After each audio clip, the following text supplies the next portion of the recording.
Bueno, Susana, por supuesto el agradecimiento a contar contigo como siempre, pero de frente a esta realidad y tomando en cuenta las inmediatas repercusiones a este atentado, por ejemplo un Twitter del presidente Donald Trump que decía no vamos a permitir que ISIS nos derrote aquí después de que lo derrotamos militarmente en Medio Oriente, pero conversábamos en la previa cómo este mecanismo del ISIS de reclutar lo que ellos denominan lobos solitarios a través de Internet te puede generar una situación que termine con esta violencia sin que haya capacidad por parte de los servicios de seguridad de prever estas situaciones. Sí, evidentemente no se puede prever este tipo de acciones, más allá de si son realmente lobos solitarios o no. Creo que muchas veces en los medios, en aras de simplificar, utilizamos esa jerga, ese término, que la gente ya lo comprende, pero yo siempre digo esto, un lobo solitario puede actuar él en solitario, pero pertenece a una manada, y es eso lo que a mí me preocupa mucho más que esta persona puntualmente, este señor de nacionalidad uzbeka, un joven, todavía no llegaba a los 30 años, que hacía 7 años que había llegado a Estados Unidos solamente. No es él el que me preocupa, sino a qué manada pertenece, y por eso yo creo que ni el presidente Trump ni tantos otros dirigentes políticos en la propia Europa acaban todavía de comprender que no es con cañones, que no es invadiendo otros países, que no es atacando puntos neurálgicos del yihadismo hoy en Siria o en Irak que van a terminar con la amenaza yihadista. Eso supone un combate de largo aliento y tiene que ver con el trabajo en concientización, pero también en la educación, en acercarnos al mundo musulmán. Estamos hablando de una religión que sigue creciendo día a día. Ya no son los 1.200 millones de musulmanes que yo hablaba hace una década. Hoy son 1.800 millones de musulmanes distribuidos por toda la geografía del planeta, Carlos. Entonces, ese es el primer planteamiento que hay que hacer y la primera reflexión.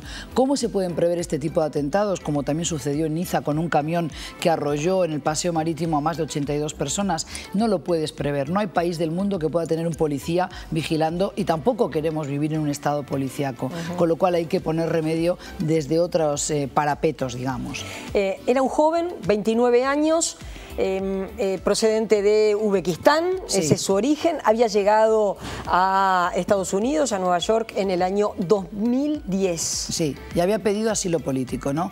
Y ahí me parece interesante por lo menos mencionar qué es Uzbekistán, porque hemos tenido también a los hermanos Tsarnaev, ¿os acordáis del atentado en la maratón de Boston de hace algunos años? Bueno, ellos eran kazajos, Kazajstán, Tayikistán, Uzbekistán, es decir, los 5 países sumados a Afganistán que pertenecen al bloque de lo que llamamos el anillo de Asia Central, que es una zona sumamente estratégica, siempre lo ha sido. Ya una de las escuelas de geopolítica más importantes que hay, que es la escuela que pertenece a las teorías de Mackinder, que es la que ha seguido la política exterior estadounidense, ya lo definió como el heartland, es decir, el corazón de ese Asia Central, quien gobierna, quien domina, quien controla más que quien gobierna, quien controla ese territorio que es pasaje entre Oriente y Occidente, entre Asia y Europa, por ejemplo, con ingentes recursos energéticos, no solo el petróleo, sino también el gas natural, pero es que además tienen el reservorio de agua dulce más importante del planeta en Kazajstán, un país muy amplio, 3.000 kilómetros de ancho por 1.000 kilómetros de alto,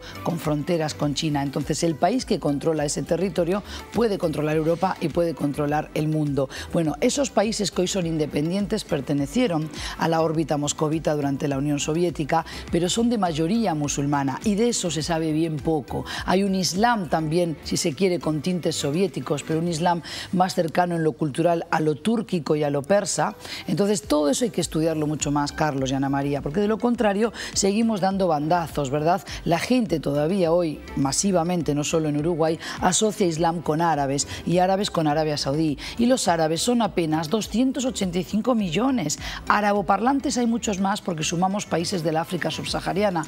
En Níger, por ejemplo, o en Eritrea también se habla, por ejemplo, mucho árabe, pero no son países árabes, ¿verdad? O, por ejemplo, en Burkina Faso, ¿sí?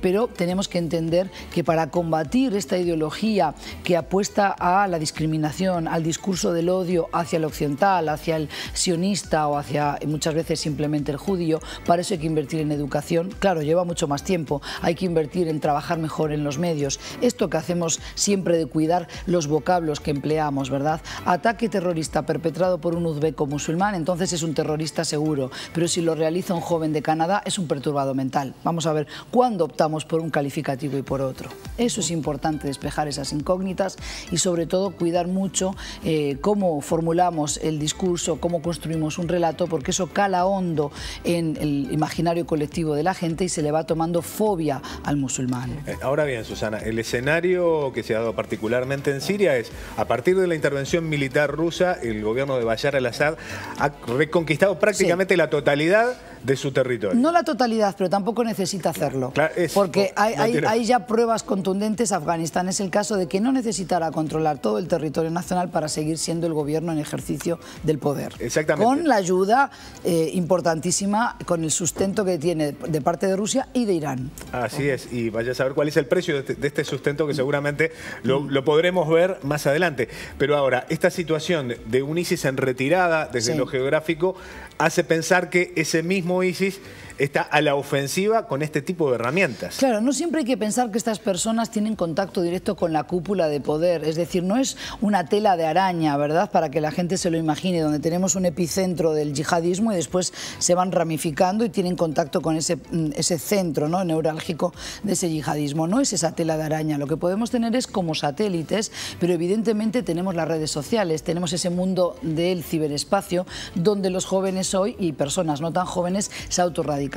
Por eso también hay que plantearse muy en serio hasta dónde vamos con la libertad para todo en Internet, ¿verdad? ¿Cómo hacemos para evitar los discursos de incitación al odio? Aquí hay, como siempre, más de una escuela, más de pensamiento, más de una biblioteca. Yo he conversado con personas en el propio Estados Unidos que asesoran a empresas que reciben, por ejemplo, que son enjuiciadas por cuestiones que tienen que ver con mensajes vertidos en la red y demás, y esta gente entiende que no hay que limitar la libertad de expresión, porque incluso aquellos que incitan al odio hay que saber cómo piensan. Bueno, pero me parece realmente peligroso, porque una vez que tú lanzas un mensaje y se multiplica y se replica, ya no te pertenece solo a ti. Eso empieza a ser público en las redes, ¿no? Ya lo es, de hecho, una vez que lo lanzas al ciberespacio. Yo creo que se están confundiendo las cosas y también desde Uruguay percibo que hay personas que con cierta carga ideológica y nostálgica creen que Cataluña, el País Vasco y otras comunidades autonómicas de España han estado sojuzgadas incluso después de la democracia, y eso no es así. Es decir, tanto en el País Vasco como en Cataluña tenemos nuestros propios parlamentarios, tenemos nuestros propios mecanismos democráticos para hacer oír y escuchar la voz del pueblo, y eso ha sido así en los últimos 30, 40 años. Y además, Susana, discúlpame que te interrumpa, hay una definición que es ideológica y que es que la izquierda es internacionalista y no nacionalista. Eso es toda una definición, ¿no? También, y él justamente está buscando esos apoyos internacionales que ya sabe que no los tiene. Es decir, hasta el primer ministro belga ha dicho por las claras, ¿verdad?, que lo va a tratar como cualquier otro ciudadano europeo que se mueve en el espacio de Europa, de Schengen. Es decir, con las mismas obligaciones y derechos de cualquier otro ciudadano. Pero a mí lo que me parece de cobardes es lanzar un órdago y después irse a Bruselas para ver si allí podemos evitar esto y una vez más construir un relato de, bueno, no están dadas las garantías, están intentando desmontar, vamos a ver que no desmonten digamos, la estructura del gobierno catalán. Eso ya se ha dicho que no va a ser así y tampoco es fácil hacerlo. Es decir, no hay que confundir al PP, la corrupción del PP, la mala imagen, pésima imagen que tiene el presidente Rajoy, con lo que son los intereses ulteriores. ¿Queremos una reforma de la Constitución en España? Pues adelante con ello, pero que toda España vote para enmendar esa Constitución del 78, porque evidentemente estamos en otro siglo, estamos en otro momento histórico, pero no hay que confundirlos tanto, sino hay que enmarañar la madeja más de lo que ya está. Es una reivindicación por el expolio fiscal que sienten los catalanes que sufren, entonces es una cuestión económica, no es cultural. No me mezcles todo. Y si vamos a la independencia porque tú crees que tienes una cultura diferente, pero también muchas veces explicada como superior a otras, es ahí donde yo me rechina mucho más, Carlos y Ana María, porque es un nacionalismo excluyente, va en contra de los principios de la Unión Europea. La Unión Europea, antes de que un mercado común, una unión de aduanas y demás, es sobre todo, fue un proyecto para evitar que países que eran vecinos volvieran a estar en guerra. Tenían dos guerras arriba del cuerpo y lo que querían era la unión, la paz, la estabilidad.